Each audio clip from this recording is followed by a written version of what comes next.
G'day and welcome to Wine Week. I'm Danny. And I'm Brad. And we're back in the vineyard after spending a bit of time with Peter Gago at the Langham Hotel at the Penfolds Recorking Clinic. Lots of fun there. It was good fun. It was good to see some of the people bringing in their bottles, and with trepidation they wandered in, and some left happy and some were a little disappointed, maybe. Yeah, and speaking of bottles that might be causing some concern, let's talk about the Cape Mentel. Well, those who are on Twitter would have noticed a bit of a kerfuffle in the last, probably a few weeks ago now, by the time this goes to air, over the new labels of the Cape Mentel wines. Now, we're not really going to spend much time talking about the labels today because we're going to talk about what's in the bottle. But this is one of the new labels, and this is the 2009 Chardonnay that we got shipped over. And let's be honest, this is a fantastic Chardonnay out of Cape Mentel. Now, we've had a look at a few of the Margaret River Chardonnays recently because they are just really good Chardonnay. It's a really good Chardonnay producing area.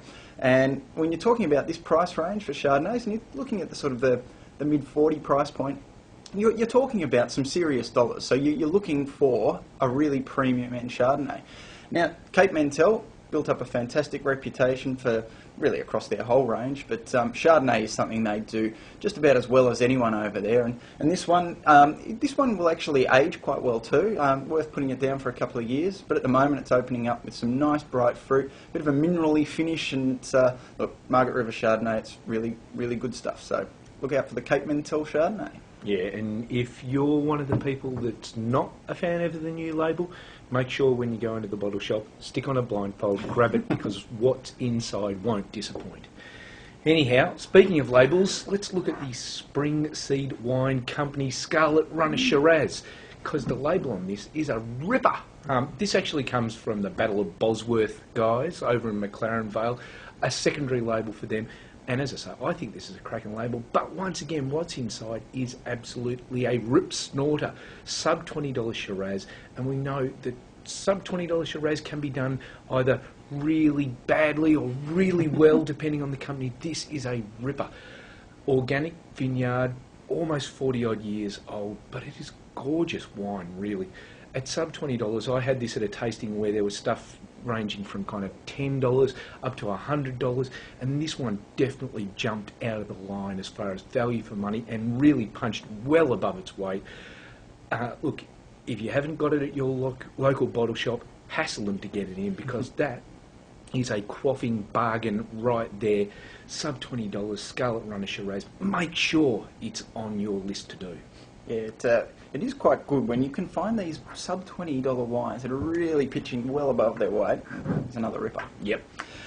Right, finishing with a wine that also really, at its price point, pitches above its weight, and this is the Mac Forbes Yarra Valley Pinot Noir.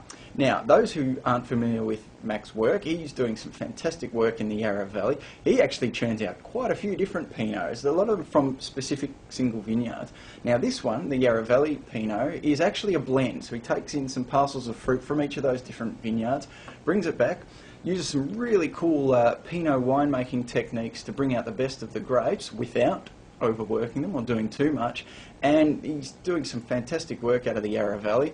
This one comes in at the sort of high 20s, maybe just a smidge under 30, but this is great Yarra Valley Pinot.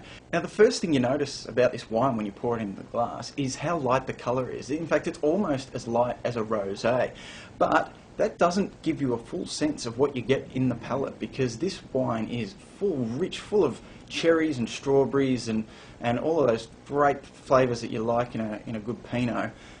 So don't be fooled when you pick up the glass and have a sniff, because it's a fantastic drinking Pinot out of the Yarra Valley, and Mac Forbes is doing really good work across his range. Yeah, I have seen people a little bit shocked when this comes out of the bottle into the glass, thinking that can't be a big quality Pinot when it's that colour, but they're dead wrong. In the first mouthful, they know they're wrong, because that is a ripper also.